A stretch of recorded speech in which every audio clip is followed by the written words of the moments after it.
Hi everyone, welcome to thunderbaytrees.ca. My name is Jay and we are going to talk about deer damage and specifically how to control deer from our trees and shrubs. For starters, one of the easiest ways is when you're putting in new trees or shrubs into your yard as plantings, pick species that are deer resistant, ones that deer don't typically like.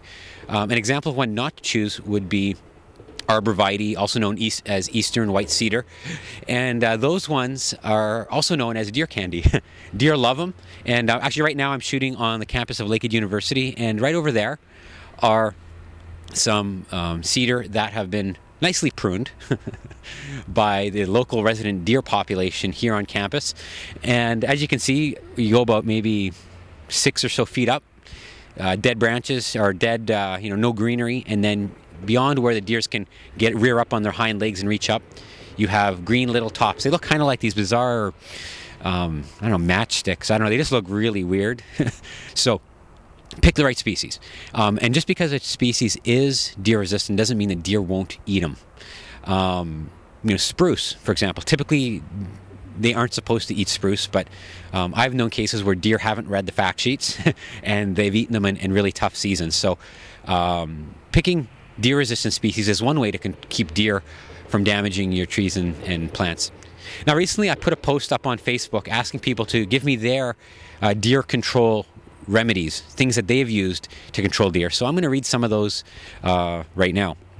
Robert writes in, called a gun, or get about 50 pounds of apples in a huge drum, 4 gallons of cheap wine soaked, and let it all ferment, then watch.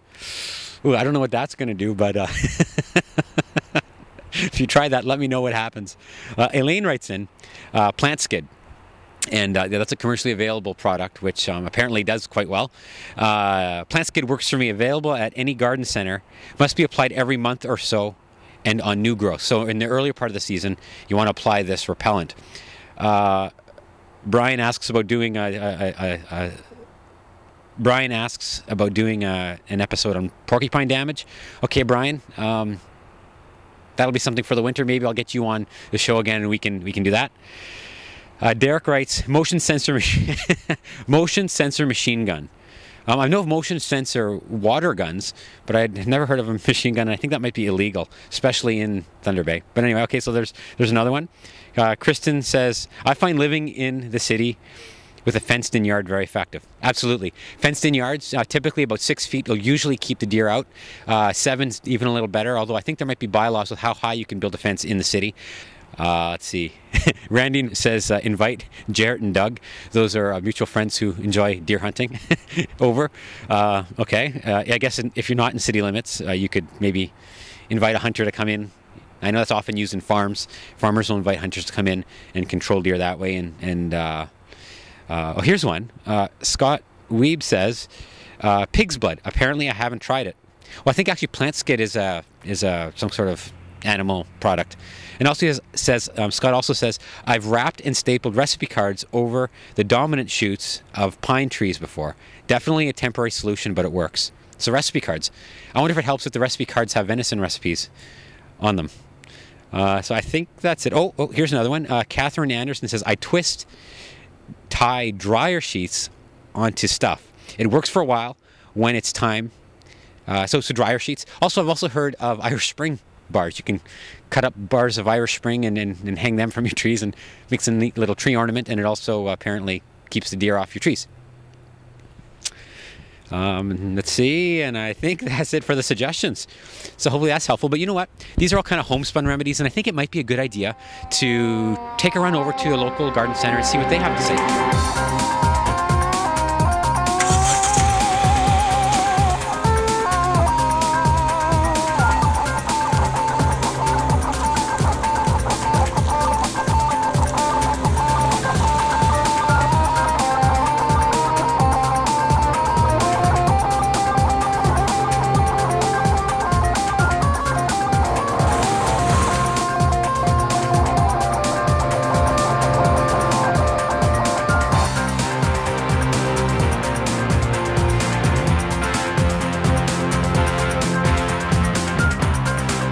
Okay, so we're at Mandaree. Let's see if we can find Ken inside here.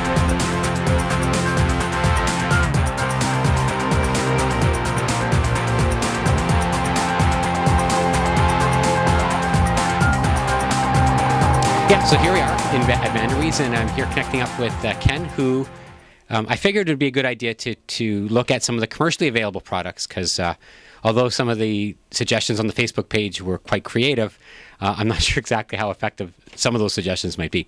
So thanks for joining me today, Ken. Thank you. So what do we got here? Product number one.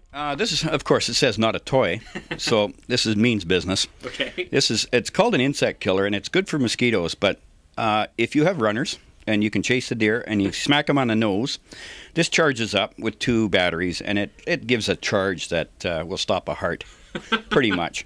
So like I said, if you can chase the deer, get them on the nose, make sure the nose is wet, because it's more effective when the nose is wet, and they'll be out of your yard right quick. It almost sounds like a way of branding or something. Yeah. Okay, and what else do we have here now? This is more serious. It's a stinky subject. It's called Plant Skid. This is used Minnesota State Park. They do aerial spraying with this product. Oh, really? Wow. That's what the Plant Skid company told me, so I believe them. Yeah. I believe everything they tell me. This product is a liquid. You can just spray it twice a year minimally. You could maybe go 3 times a year, and its effectiveness is 100%. It's guaranteed to work, basically. Okay. So now there's this one that's ready. Now you said it was stinky, so It's stinky. Yeah. It smells like fish emulsion, basically, and if you've smelled that, it's a little nasty. You have to live with it for 2 days. The smell goes away, but it retains its potential for a long period of time, and you'll notice a deer will eat anything you miss. So is this one more of is it a taste repellent, or is it something that they can smell and smell? Okay, so even though we can't smell it, the deer can smell The it. deer can smell it. Okay. The composition is dried deer blood. So How ironic is that? that's Bambi's on my trees. So for vegans, that's not so good, right? Not so good. No, not if you want to eat anything. Just don't spray that for 30 days before you harvest. Yeah. Okay. Yep. The next one is the dry version of the same. Okay. Powder form has to be mixed with lukewarm water. Yep. While you're spraying, make sure you shake it up, agitate it as you, or you'll become agitated. Okay. Because Now, why is that? it will plug up your sprayer. Okay. So you have to try and it says to run it through cheesecloth, Oh, yeah. which works really good. You get the lumps out.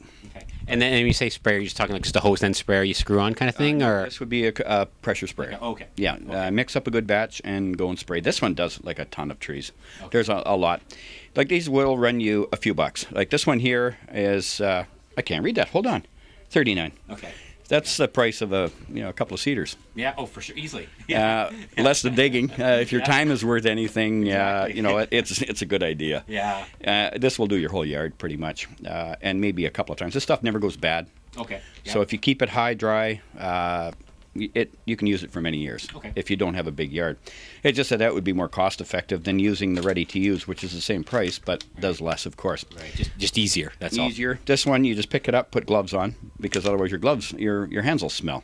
Right. Shake it and continue to shake it while you're spraying it every once in a while. Right. Okay. And then we have number 3. Number 3, it's called a scarecrow. It would scare deer. Okay. There's a picture of a deer running. And that's actually what happens. And infrared, Yeah. deer breaks the beam, hose goes on, sprays. In the winter, icicles. Yeah. Not so good. Yeah. No. Yeah. I can't see that working too good in February. No. This is a great spring, fall. You don't want to use this where it will freeze because it'll explode. Right. Basically, it'll blow up, and then you won't get your money back from me either. Yeah. So this is good for if it's milder out. This is a great one to use, or you could just use it for your friends. I was gonna say I can see my 5-year-old having a great time with this. This one here, if you don't like your friends or your neighbors, just aim it at them. So when they come over to borrow your tools, Yeah. You know. Hey, right on. Yeah. Okay, good. Well, thanks, Ken. Alrighty. And so I hopefully for some of you who have experienced deer damage on your trees and shrubs and other plantings, hopefully this episode has given you just a little bit of hope.